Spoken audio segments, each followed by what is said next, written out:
ሻቻ ወገየሪኖሾች ዴባ ወንደቢዮች ኪባ ኢትዮጵያኖች ኩየባ ታቶኖች ኩየባ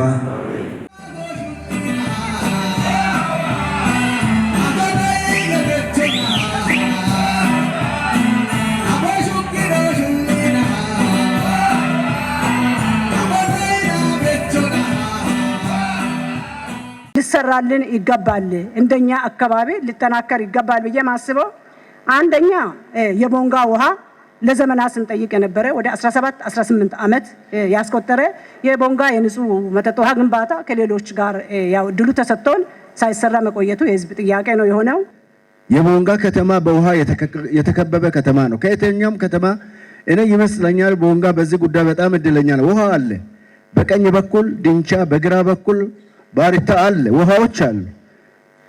የቸገረን ምንድነው?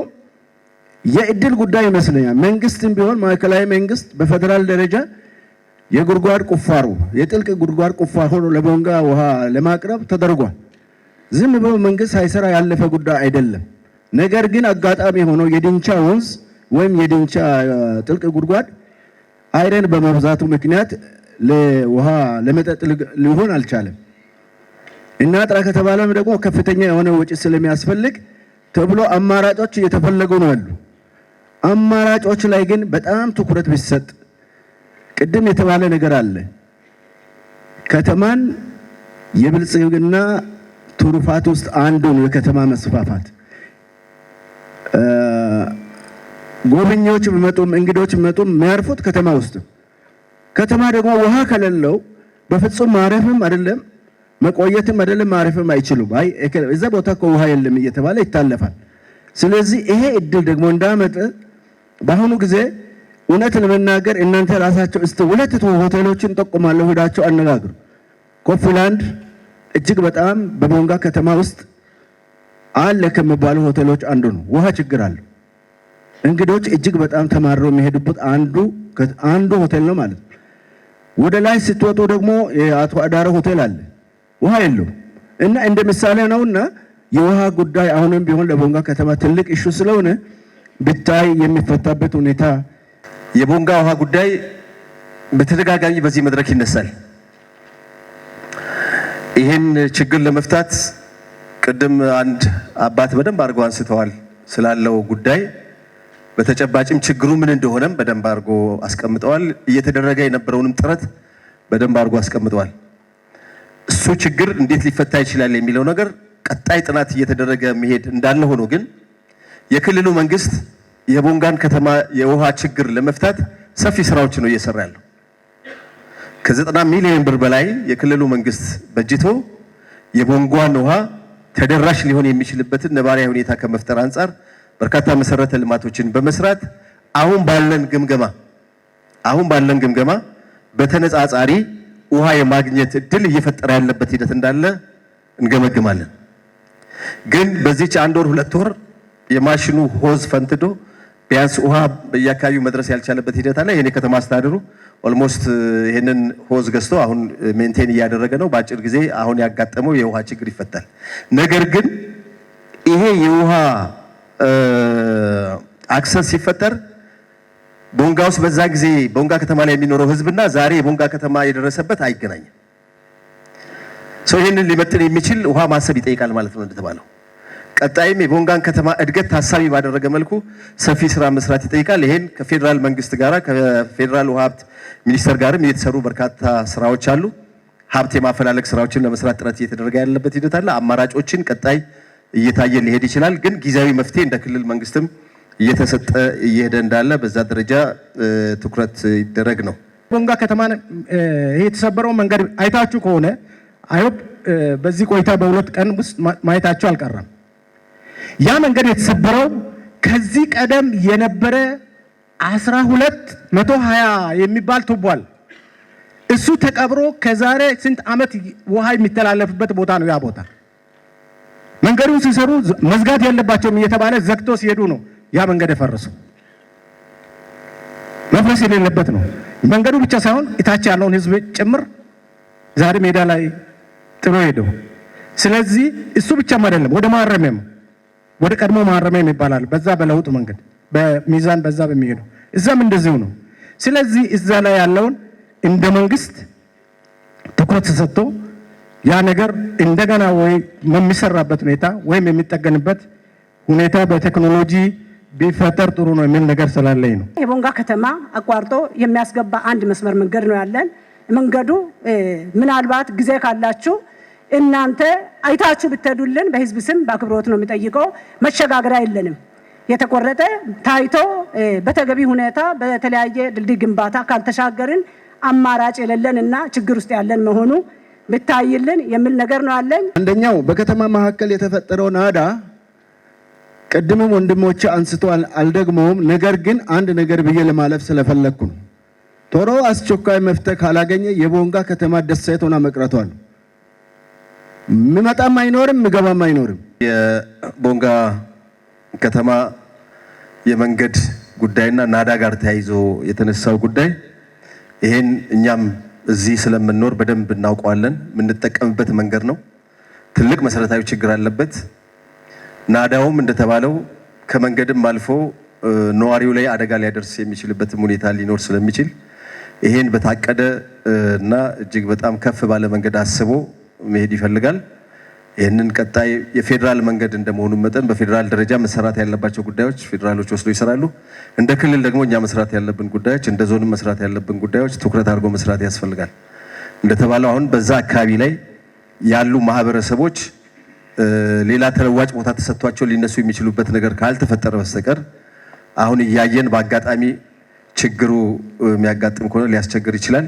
ነገር ግን የተወሰኑ ሰዎችን የማንሳት ስራ እየተሰራ ያለበት ሂደት አለ። እሱን አጠናክሮ በደንብ መቀጠል ይፈልጋል። ይሄንን እኛ በትኩረት በጋራ ሆነን የምንሰራው ሊሆን ይችላል። መሀል ከተማ ላይ ያለው መንገድ እንደ ሌሎች ከተሞች ቤቶች ከፈረሱ ልማቶች እስከመጡ ድረስ የመሀል አካፋይ ሊኖረን ይገባል።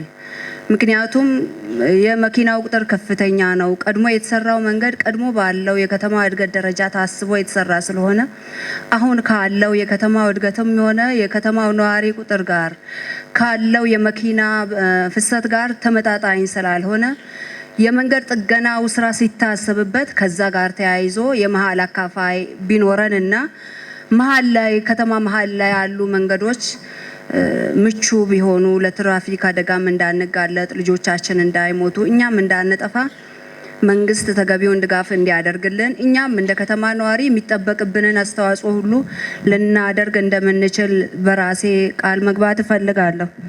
የመንገድ ስራዎች እንደ አጠቃላይ ተጀመሩ አሉ።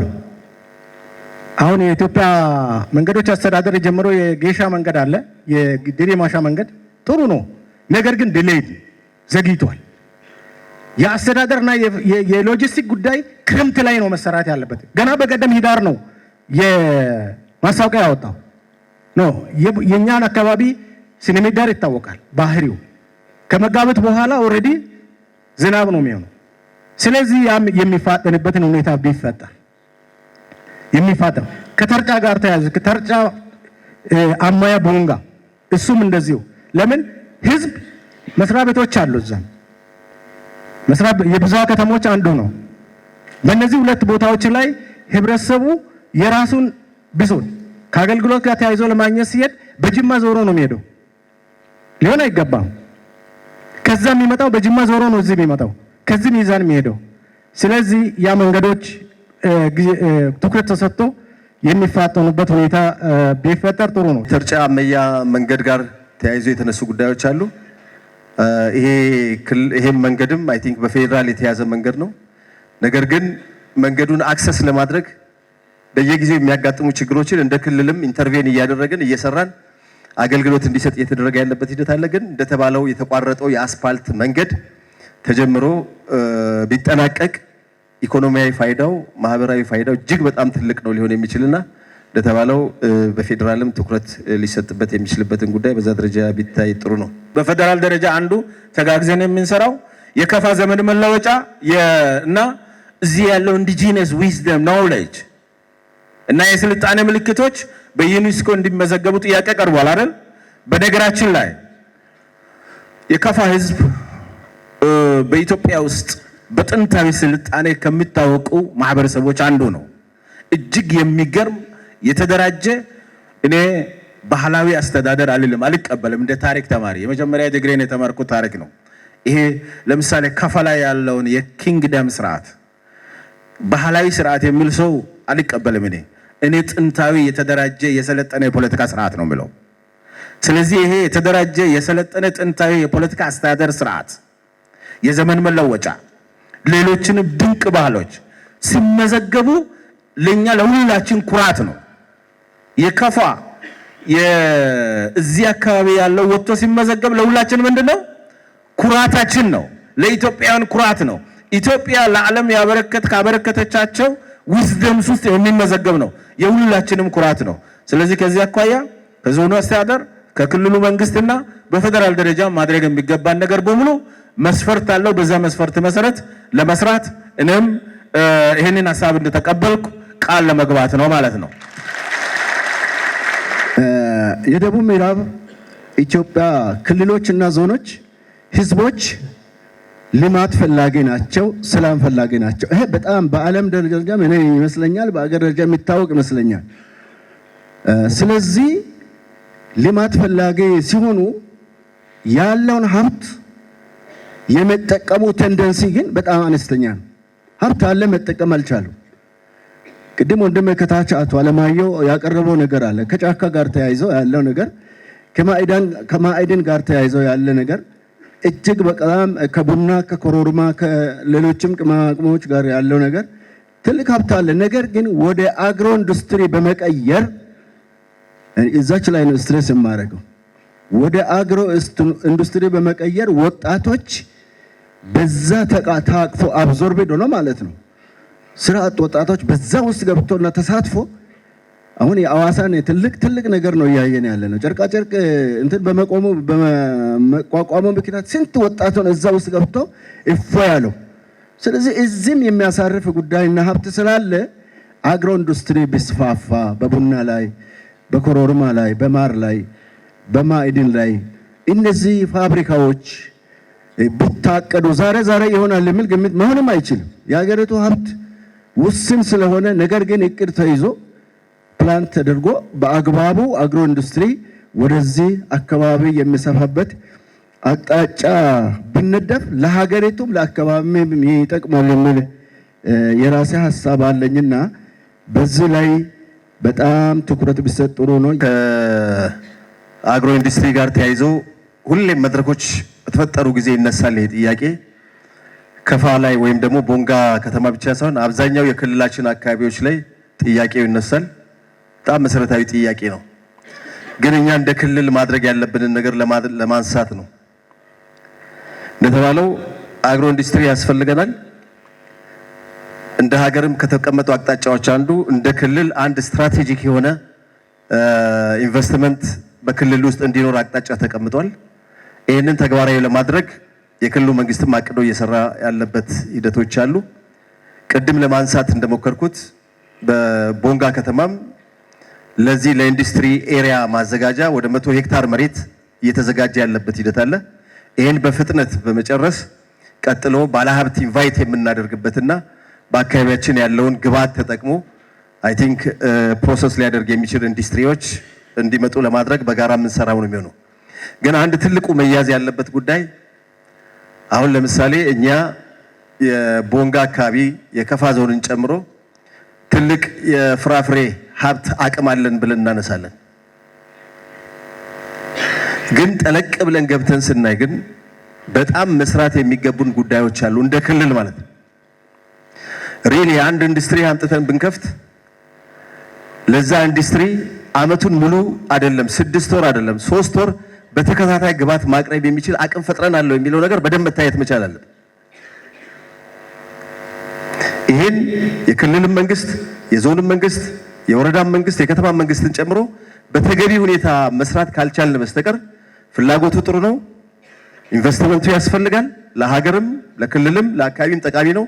ግን ያንን ሊመጥን የሚችል ግብዓት እንዲኖር ከማድረግ አንጻር በጣም ስትራቴጂካሊ እንደ ክልል ካልመራ ነው በስተቀር የኛ አቅም እኛም እንቆጥራትና አንድ ኢንዱስትሪ ሲመጣ ግን በትልቅ ደረጃ የሚፈልገው ግብዓት አንጻር ሲታይ እዚህ ግባ የሚባል አይደለም። ይሄንን ሁላችንም አቅደን እስከታች ድረስ መስራት ይኖርብናል። እንደተባለው ግን እሱን ማሰብና መስራት ተገቢም ተመራጭ ነው የሚለውን ነገር ለማንሳት ነው። ላይታየን ይችላል እንጂ የተሰሩ ስራዎችን ከሌሎች ጋር ኮምፔር ብናደርግ የተሰራ ይበልጣል እንጂ የቀረ አይበልጥም ለማለት እፈልጋለሁ። ይሄም ብዬ ለማለት የምፈልገው ነገር ከብዙ ወንድሞቼ እንደተነሳው በትምህርት ጥራት ላይ ነው። ትምህርት ጥራት ላይ ስል ምክንያቱም አንዲት ሀገር ሆና ልትቆም የምትችለው የተማረ ኃይል ሲኖርና ህዝቦቿ የሰለጠኑ የተማሩ ሲሆን ሀገር ይኖራል። አለበለዚያ ሀገሪቱ የወደፊት እድሏ ትንሽ ወደኋላ ላግ የሚያደርግ ስለሆነ መንግስት አሁን በትምህርት ጥራት ላይ እየሰራ ያለው ነገር በጣም ጥሩ ነው፣ ቆንጆ ነው፣ ግን ይቀራል የሚል ሀሳብ አለኝ። ያው መንግስት ስንል ከላይ እስከ ታች ድረስ ከፌደራል ጀምሮ በክልል ክልል ዞን ያለ እስከ ታች መዋቅር ሁሉም ለቅሞ ሊሰራ የሚገባቸው ብዙ ነገሮች ስላሉ ያ ባለው ነገር ተጨምሮ ተለፍቶ በብዙ ነገር ልክ ስለ ግብርና እንደምናወራው ስለ ጤና እንደምናወራው ሁሉ ለትምህርትም ትኩረት ተሰጥቶ ፕላን ወርዶለት በተወረደበት ሁሉ በተገኘበት ሁሉ ቋንቋችን ስለ ትምህርት ቢወራ አንድ አንኳር ነገር ይሆናል፣ ለውጥ ያመጣል የሚል ነገር አለኝ። እንደ አወሬ ብቻ ሳይሆን እንደ ተግባር ማለት ነው። ምንድነው ለትምህርት ጥራት ወሳኝ ነገር? ዋነኞቹ ትምህርት ቤት ህንፃ ነው አንድ። ሁለተኛ በግቢ ውስጥ የሚገኝ መማር ማስተማሩን ስራ የሚከውን መምህር ነው። ሶስተኛ ግብአቶች ናቸው፣ የሚያቀርበው መንግስት ነው። ቀጥሎ ልጆችን ወልዶ የሚያስረክብ የሚከታተል የሚቆጣጠር ወላጅ ነው፣ ህብረተሰብ ማለት ነው። ይሄ ኢንተግሬትድ ሊሆን ይገባል። ኢንተግሬትድ ከሆንን በተማሪዎቻችን ላይ በልጆቻችን ላይ ስኬታማ የሆነ ውጤት ማስመዝገብ እንችላለን። እኔ አሁን ከሞላ ጎደል አሁን ከ3 ከ4 ዓመት ወዲህ በውጤት ዙሪያ እየተመዘገበ ያለ ነገር ስፔሻሊ ወደ ዩኒቨርሲቲ መግቢያ ተማሪዎች ላይ እየታዩ ያሉ ነገሮች ለውጥ እያሳዩ እያደጉ ነው ያሉት። እንደኛ ዞን ቢወሰድ የተሰሩ ብዙ ስራዎች አሉ። እንደ ከተማ አስተዳደር የተሰሩ ትላልቅ አንኳር ስራዎች አሉ ለዚህ ውጤት መመዝገብ። ሁሉም እንዲህ ቢሰራ ኖሮ ለምንድን ነው ሁሉም ተማሪዎች ዩኒቨርሲቲ መግባት የማይችሉት? ለምንድን ነው ሌላ ውስጥ ማይገባው?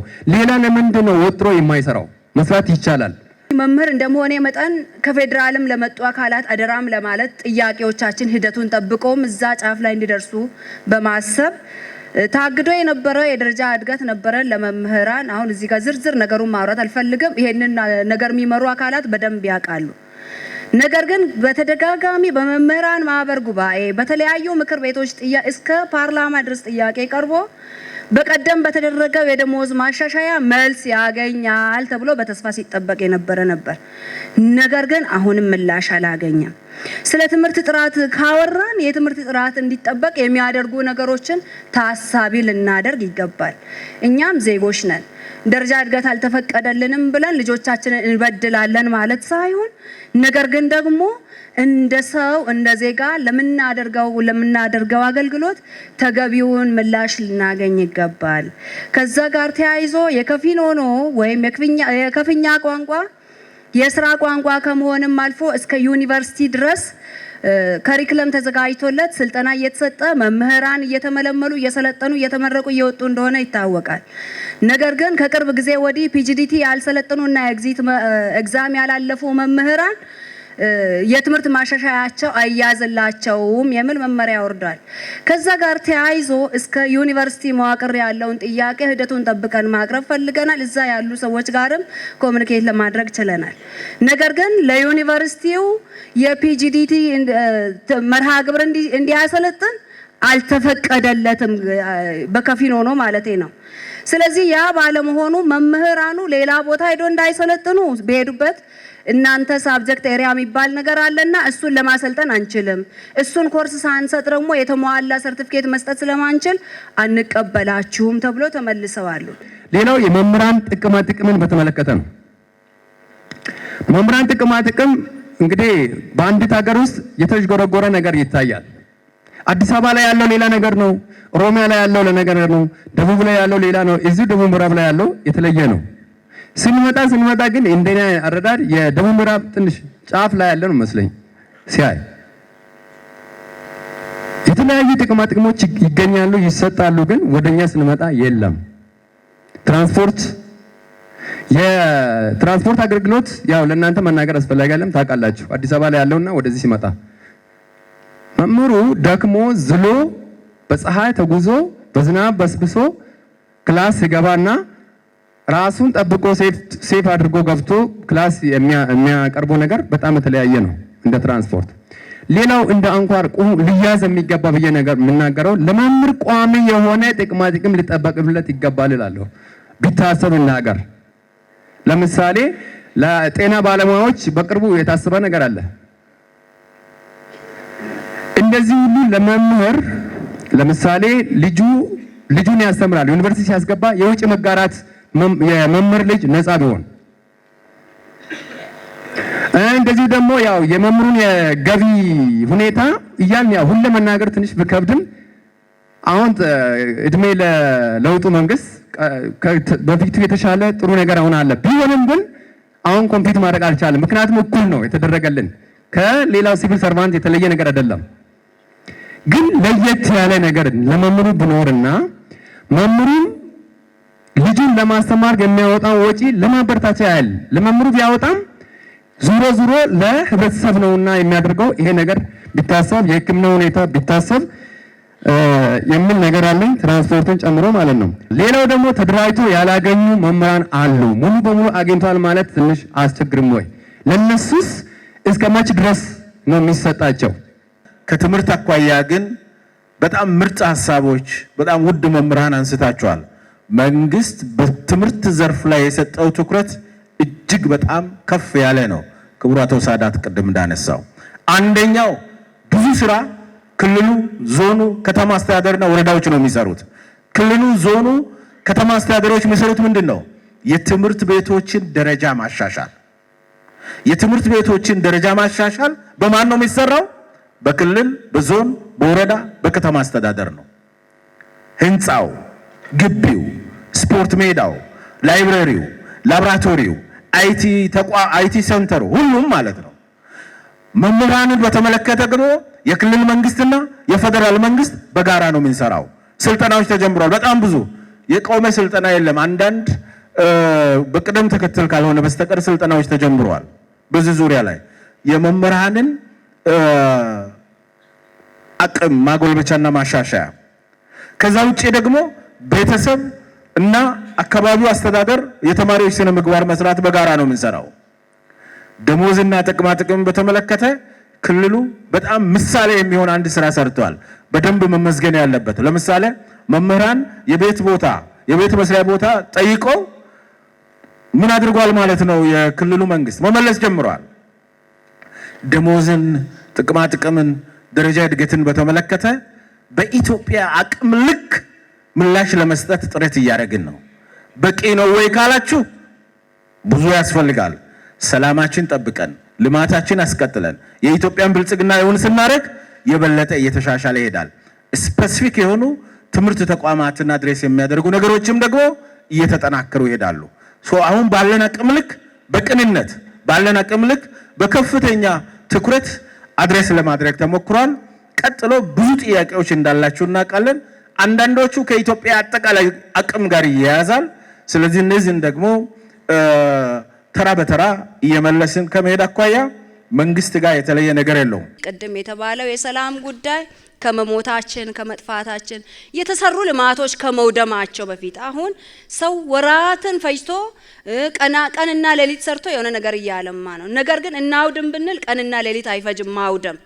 መስራት ብዙ ሀብት ብዙ ልፋት ብዙ መድከም ይጠይቃል። ማውደም ግን የዛን ያህል ስለማይሆን በየአካባቢው ላለው ሰላም ትልቅ የሆነ ትብብር ሊደረግ ይገባል። መንግስት ተገቢውን ትንንሽ ቁርሾዎች እስከ ጦርነት እስኪደርሱ ሊጠብቅ አይገባም። ሌላው አካባቢ ዝም ብሎ ይኖራል ማለት ቁርሾ የለውም ማለት አይደለም። ነገር ግን ደግሞ ቁርሾ አለብን ብለን በአንድ ጀንበር ተነስተን ሀገራችን እናውድም ተብሎም አይታሰብም። ነገር ግን የተነሱ ነገሮች ሰላማዊ በሆነ መንገድ ሊፈቱልን ሊስተካከሉልን ይገባል ለማለት እወዳለሁ። እጅግ በጣም አመሰግናለሁ። የመጨረሻው መልእክቴ ምንድነው? በሀገር ደረጃ ያለው የሰላም ጉዳይ ላይ ትኩረት ቢሰጥ። አሁን የምናወራ ልማት፣ አሁን የምናወራ ትሩፋት እጅግ በጣም ሰላምን የሚፈልግ ነው። እኛ እንደ ሰላም ወዳድ ህዝብ ሆነን ነው የምንናገረው። አንድ ጊዜ በአንድ ወቅት በምርጫ ኬዝ ትንሽ ግጭት ተፈጥሮ በሀገር ደረጃ ወደኛ ዞን የተላኩ ሰዎች ነበሩና እንግዶች ማለት ነው እንዲያረጋጉ አንዱ የተናገረው ነገር ጠቅሼ ባርፍ ጥሩ ነው። የከፋ ህዝብ ብቻ ሳይሆን የከፋ ጅብም ሰላም ፈላጊ ነው ብሎ በጣም የሚያስደንቅ ነገር ተናግሮ ነው ያለፈው። እውነትም ሰላም ፈላጊ ነን። የከተማ ጅብ ማለት የሀገሬው ጅብ ሰላም ፈላጊ ነው ተባለው ለምንድን ነው? በግም ከብትም ፈረስም ውጭ ያድራል። በዚህ ያንን አይሆኑ የከፋ ህዝብ ብቻ ሳይሆን የከፋ ጅብም ቢሆን ሰላም ፈላጊ ነው ብሎ አልፏልና እውነት እንደ እውነት እንነጋገር ከተባለ በእኛ ምድር ደም አይፈስም፣ ሰው አይሞትም። ደግማ ይናገራለሁ። ይሄ ደን አይቆረጥም፣ ዛፍ አይቆረጥም። ትልቅ ዛፍ ላይ ማንም ቢሆን ምሳር አንስቶ መቁረጥ አይፈልግም፣ ነውር ነው። ስለዚህ ባህሉ ሰላም ፈላጊ ልማት ፈላጊ መሆኑ ታውቋል፣ ይታወቃልና እኔ በከተማ ህዝብ ስም እንደው አደራ የምለው ምንድነው መንግስት አሁንም የጀመራቸው የውይይት የጋራ ውይይት እንትኖች አሉ፣ እየሰማን ነው። ከእነዚህ መሳሪያ አንስቶ ከሚዋጉ አካላት ጋር እየተደረገ ያለው በአማራ ክልል ላይ እየተደረገ ያለው በኦሮሚያ ክልል ላይ እየተደረገ ያለው የስምምነት ሂደት በጣም እንዲጠናከር እንደው አደራ ነው የምንለው። ምክንያቱም ጠቃሚያችን ስለሆነ ነው። በሰሜን በኩል እያንጃበበ ያለውም ጦርነት እንዳይነሳ መንግስት ያለውን አቅም በሙሉ በመጠቀም ለሀገራችንና ለምድራችን ለህዝባችን እጅግ በጣም ለረጅም ዘመን የተጎሳቆለው ህዝብ እንደገና ጦርነት ውስጥ ገብቶ የባሰ ከመድቀቁ በፊት የሰላም ጥሪው አሁንም ቢሆን ቢጠናከር ሰዎች ከጦርነት ይልቅ ሰላምን ቢመርጡና ወደ ውይይት መድረክ ቢመጡ ይሄንን ደግሞ መንግስት ተግቶ እንዲሰራ እንደ ቦንጋ ህዝብ አደራ እላለሁ። ከሰላም ጋር ያለውን መጎዳኘት ቁርኝት በደንብ መረዳት ችያለሁ። ነገር ግን የኔ ብቻ በቂ አይደለም፣ የሀገር ሰላም ደግሞ ያስፈልገናል። ሀገር ሰላም ሲሆን ነው የሚለው እሳቤም በጣም ትልቅ አስተሳሰብ ነው። ዛሬ ነፍጥ ሀገርን የሚያቆረቁዝ ወደ ኋላ የሚመልስ የብልጽግናን ጉዞ የሚገታ ካልሆነ በስተቀር አይጠቅመንም ብለን የማያግባቡን ጉዳዮች አጀንዳ ተለይቶ በህዝቡ ተሳትፎ ሀገራዊ ምክክር እየተደረገ ለማድረግ ዝግጅቶች እየተደረጉ ነው ያሉት። ሰላም የጋራ ፕሮጀክታችን ነው ብለን እየሰራን ነው። የቦንጋ ከተማ ህዝብ የከፋ ህዝብ ለሰላም ያለውን ወደ ሌላው ማጋባት የራሱን ጠብቆ መሄድ ችግሮች እንዳይከሰቱ ማድረግ አለበት። ኦሮሚያ ይሄን መድገም አለበት፣ አማራ ይሄን መድገም አለበት። ይሄን ካደረግን ግን የብልጽግና ጉዟችን ተጠናክሮ ይቀጥላል። በዚህ ረገድ ሰላማዊ የሆኑ አካላት ደግሞ ኢንሴንቲቭ አላቸው። ኢንሴንቲቭ እኔ ይሄን ያህል መንገድ እንሰራልሃለን፣ ይሄን ያህል ካፒታል በጀት ይመደብልሃል አይመስለኝም። በራሱ ህዝቡ ተረጋግቶ ሰላሙን አስጠብቆ ወጥቶ ገብቶ ሰርቶ ሙሉ ጊዜውን ህይወቱን ለመለወጥ ጥሪት ለማፍራት ካዋለው ከዚህ በላይ ኢንሴንቲቭ የለም። ይሄ ትልቅ ኢንሴንቲቭ ነው። ሌላ ቦታ እየጠፋ ያለው እሱ ነው። አናውርደው። የሆነ ነገር በመስጠት ከፌደራል መንግስት በመደጎም የሚመጣ ሰላም የለም። ኢንሴንቲቭ እያንዳንዳችን የምናገኘው ፎይታ ነው። እያንዳንዳችን የምናገኘው ለልማት የምናውለው ሰዓት ነው፣ ጊዜ ነው። እያንዳንዳችን በሰላም ገብተን መውጣታችን ነው ኢንሴንቲቭ። ትልቁ ኢንሴንቲቭ ያፈራነው ጥሪት ባልባሌ መንገድ እንዳይወድ ማድረግ መቻል ነው ትልቁ ኢንሴንቲቭ። ትልቅ ሀብት ስላላችሁ እሱን አጠንክሮ መሄድ ያስፈልጋል። ለሰላም ይሄን ያህል በራችን ክፍት ነው ብንልም ደግሞ እንደ መንግስት እንደ ፓርቲ ሀገር መሪ ፓርቲ የህግ የበላይነትን ማስጠበቅ ደግሞ ግድ ይለናል። በሰላማዊ መንገድ የሚገባውን ማስገባት፣ ለዛ ረጅም መንገድ መጓዝ ካስፈለገ ተጉዘን መቀበል። ከዛ በዘለለ ግን ህዝቡን እፎይታ የሚነሱ ሰላምን የሚያውኩ ልማታችንን ወደ ኋላ የሚመልሱ የሚፈልጉ ባዳዎችና ባንዳዎችን መታገል ይፈልጋል ማለት ነው። ለዚህ መንግስት ከፍተኛ ቁርጠኝነት አለው፣ ተቋማትም አለው። ከመቼውም ጊዜ በላይ የተገነቡ በቴክኖሎጂ የታገዙ አቅማቸው የጎለበተ ኢትዮጵያን የሚመጥን ተቋማት መገንባት ይችለናል። በዚህ ልክ ስለ ሰላም ማየት ያስፈልጋል። ኢትዮጵያ ሌላኛው ያነሳችሁት የሀገር ሰላምን በተመለከተ ነው። በመጀመሪያ ክልሉ ሰላሙን አስጠብቆ፣ ዞኑ ሰላሙን አስጠብቆ፣ የቦንጋ ከተማን ሰላሙን አስጠብቆ ተምሳሌት ስለሆናችሁ ታላቅ አድናቆት አለ ለእናንተ ክብር ይገባችኋል። ነገር ግን አንድ እጅግ በጣም የምንወደው ተሳታፊ ያነሱት የሰላም ኢንሰንቲቭ ምንድነው ተብለዋል። ዋናው የሰላም ኢንሰንቲቭ እያንዳንዱ ሰው በሰላም ወጥቶ በሰላም መግባት ነው። ከዚህ በላይ ኢንሰንቲቭ አለ? የለም። ሰላም አንድ ሰው ሰላም የሚሆነው፣ አንድ ቤተሰብ ሰላም የሚሆነው፣ አንድ አካባቢ ሰላም የሚሆነው ለማንም ሳይሆን ለማን ነው? ለራሱ፣ ለልጆቹ፣ ለቤተሰቦቹ ነው። ስለዚህ የመጀመሪያው ኢንሰንቲቭ በሰላም ወጥቶ በሰላም መግባት ነው። እዚህ ላይ አንዳንድ ነገሮች እንዲታረሙ ብጥብጥ ላነሱት ትኩረት ይሰጣል። ሰላም ባለበት ትኩረት አይሰጥም የሚባለው እንደዛ አይደለም። ኦኬ፣ ችግር ያለባቸው አካባቢዎች ከችግር እንዲወጡ መንግስት ይሰራል። እናንተም አሁን ለመንግስት አይደል የቤት ስራ የሚሰጡት? ግን ዋናው ሰላም ለራስ ነው። ለማንም አይደለም። ሰላም ለራስ ነው። ቀጥሎ ነው ለሀገርም፣ ቀጥሎ ነው ለጎረቤትም። ሰላም ለማን ነው? ለራስ ነው። ስለዚህ በሰላም ዙሪያ ለራሳችን ስንል ሰላማችን ማስጠበቅ ተገቢ ነው የሚሆነው። ለሁለተኛ ጊዜ ነው ቦንጋ ስመጣ።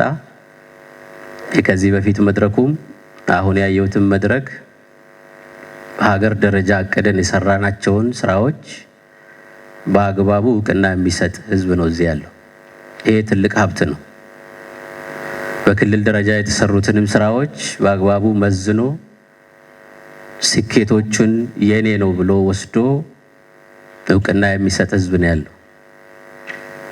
የጎደለውንም ደግሞ በተስፋ የሚያነሳ ነገ ይሳካል፣ ነገ ይስተካከላል፣ ይሄ በሌላ ኃይል ሳይሆን በብልጽግና ነው የሚሰራው፣ በክልሉ መንግስት በፌዴራል መንግስት ነው የሚሰራው ብሎ ተስፋ የሚሰንቅ ትልቅ ዊዝደም ያለው ህዝብ ነው። ይሄ ትልቅ ሀብት ነው። ለዚህ ትልቅ አድናቆት አለኝ።